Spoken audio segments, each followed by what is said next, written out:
Hi, welcome to my channel, CC Study CPA, where I share with you updates about my studying for the CPA exam, as well as any tips that might help me along the way, market updates, pronouncements, and case studies that I might find interesting. So as of today, I am still on Chapter 2 for Roger, which is revenue recognition. And people who are slightly closer to the studying get on me, I think, one part of revenue recognition I've always been intimidated by is anything having to do with like construction and progress account. So, yeah, I think, I had a particularly large amount of questions related to that, so trying to get the hang of things. Anyway, so I got through the videos, did questions, and started quizzing on it, but I'm not satisfied about where I am like quiz wise yet, because my first score was just like exactly at average, and I want to get a little bit higher than that, and the average was pretty low. It was like in the 50s, but yeah, I want to do like, significantly better. So I'm going to quiz a little bit more before moving on to chapter 3. But yeah, so that's my update for today. Hopefully tomorrow, definitely tomorrow, I'll be done with chapter 2. And yeah, that's that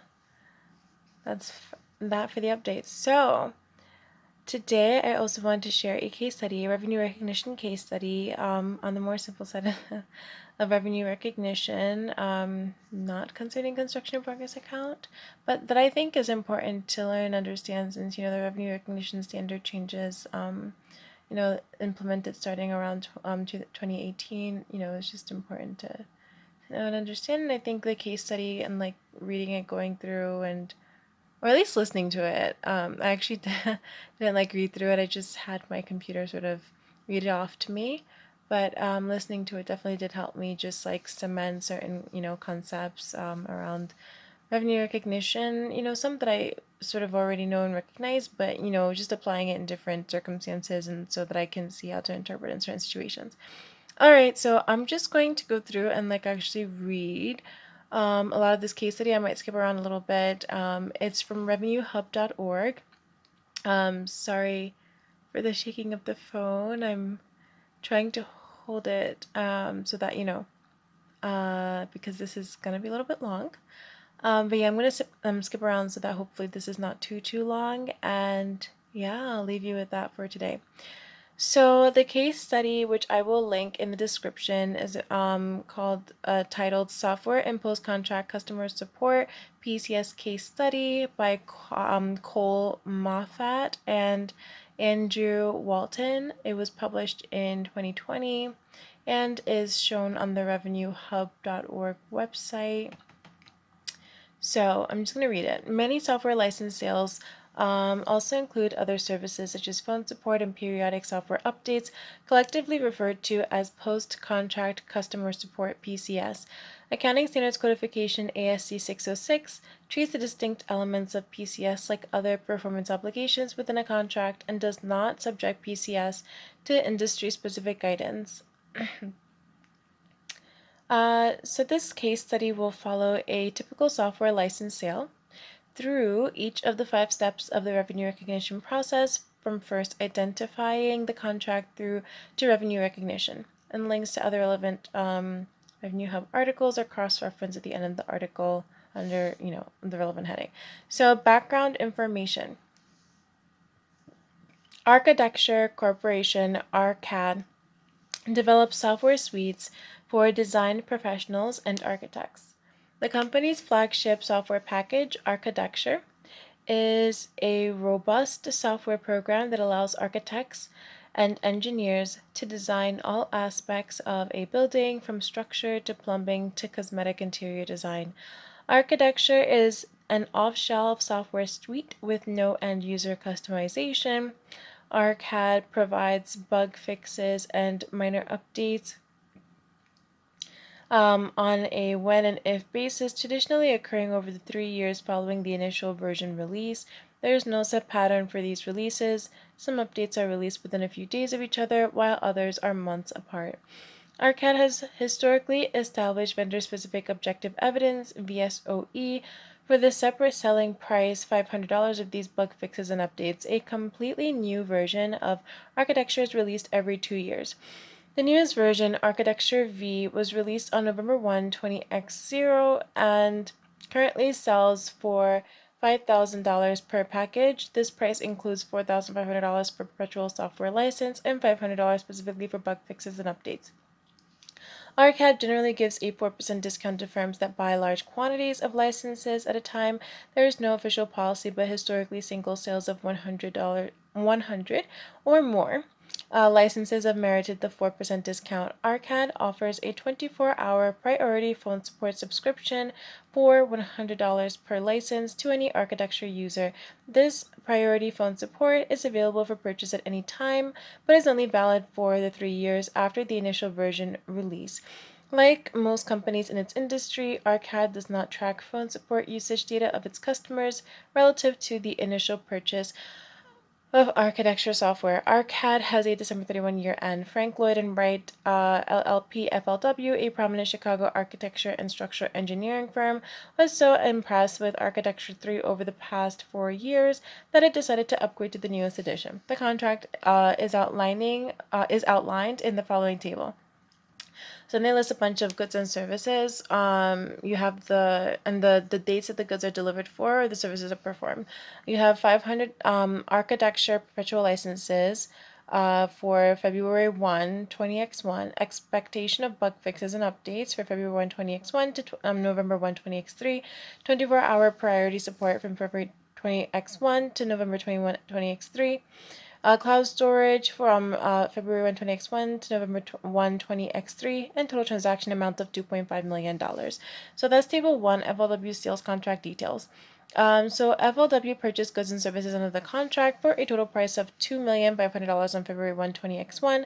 The sales contract was negotiated to include 500 perpetual licenses of Architecture V, along with the priority 24-hour phone support for each license. Also included in the sale was 1 terabyte TB of proprietary architecture cloud storage per license for 2 years to facilitate file sharing. ARCAD only offers cloud storage to large corporate clients such as FLW when included as part of a high volume purchase. Due to ARCAD's business practices, FLW has a valid expectation of bug fixes, periodic updates, and priority support through November 1, 20X3, 3 years from the initial Architecture V release. FLW purchased implementation services from a third-party provider. So the accounting analysis, just, high level, there are like 5 steps to the revenue recognition process in general. The first being to identify the contract. So I'm just going to start summarizing here because this video, I don't want it to be too long. But yeah, so in step 1, identifying the contract, as was said earlier, there was a legally enforceable contract that's meeting the requirements of ASC 606, detailed in the preceding paragraphs. Step 2, identify distinct performance obligations. So distinct performance obligations, basically the 4 that I listed earlier. And it's saying ARCAD must identify the performance obligations composed of these goods and services. If any good or service is not capable of being distinct or be distinct within the context of the contract, the goods or services must be combined until both requirements are met. In summary, they are capable of being distinct as a result of having a benefit to the customer, either in its own or conjunction with on its own for each of the items, and they are distinct within the context of the contract. They are distinct within the context of the contract. There are some things listed here that, as factors to consider for if an item is not distinct within the contract. So some examples might be if the good or service is used as an input to produce an output, if one of the, that's number 1. Number 2, if one of the goods or services significantly modifies another good or service in the contract. And then number 3, if any of the goods or services within the contract are highly dependent upon or highly interrelated with each other, which they are not in this case, even if they sort of seem related, but they are not interrelated to the extent where they would no longer be distinct in this case because they can all technically stand alone as a service. Okay, step 3, so that's in summary. Step 3, determine the transaction price. So the total I'm going to just read this because it's short enough. The total consideration to be paid by FLW to Arcad is $2.5 million in exchange for the previously mentioned goods and services. Therefore, the transaction price is $2.5 million. The full $2.5 million is made up of fixed consideration. That is, there is no variable consideration. I remember when I read this, initially I was thinking like that there's variable consideration, but like it's, I recognized later that, it is just fixed and not variable. Whereas variable consideration, can include a number of things, such as like, for example, like a performance bonus. Like say you deliver early, you get a performance bonus and that kind of thing. More money from the client or something, for example. And there are other examples, but I'm not going to get into it here. Okay, step 4, allocate the transaction price. So this, I think, I'm just going to read through. Yeah. Okay. So number 1, okay, so step 4, the $2.5 million total transaction price must be allocated to each of the 4 performance obligations based on their relative standalone selling prices. If a standalone selling price SSP is not directly observable, ASC 606 allows for any reasonable estimation method that results in a justifiable and accurate representation of standalone selling price. ASC 606 does, however, explicitly offer 3 estimation methods that should be considered. A, adjusted market assessment method. B, expected cost plus margin method. And C, residual method. So number 1, 500, now I'm just going through like the 4 different, performance obligations mentioned earlier. So number 1, the 500 architecture. B, architecture V, perpetual software licenses. The standalone selling price of the architecture V software is directly observable. $4,500 per license. However, as noted in the case facts, Arcad historically gives a 4% discount to customers who purchase licenses in large quantities. Therefore, the standalone selling price of 500 Architecture V licenses is estimated to be 96% of $4,500 times 500 licenses, or a total of $2,168,000. So, meaning to say, just because the discount's being applied, that's not variable consideration. That's something that I confused in my head when I was going through. Number 2, periodic bug fixes and updates. The standalone selling price of the bug fixes and updates is also directly observable, $500 per license. The 4% volume discount is also applicable to this performance obligation. The standalone selling price of the bug fixes and updates for 500 software licenses is estimated to be 96% of $500 times 500 licenses, or a total of $240,000. Number 3, 24-hour priority phone support. The standalone selling price is observable because it is sold separately to other customers for $100 per license. Therefore, the standalone selling price for priority support for 500 licenses is $50,000. And number 4, the 1 terabyte cloud storage per license. Because Arcad only offers cloud storage to high volume customers, there is no directly observable standalone selling price, and Arcad must make an estimate. When using the adjusted market assessment approach, entities must reference existing observable markets for an initial estimate or standalone selling price, then adjust the initial estimate for an entity's or market's specific circumstances. Arcad has found several companies offering cloud storage services. For example, 1 terabyte of storage for 1 year is available through MacroFirm for $85 and through DumpBucket for $99. Arcad uses these prices as a benchmark and determines that $100 per user per year for 1 terabyte of storage seems reasonable for a business outside the cloud storage industry. The standalone price for this performance obligation is estimated at $100,000, that is 2 years times 500 users times $100.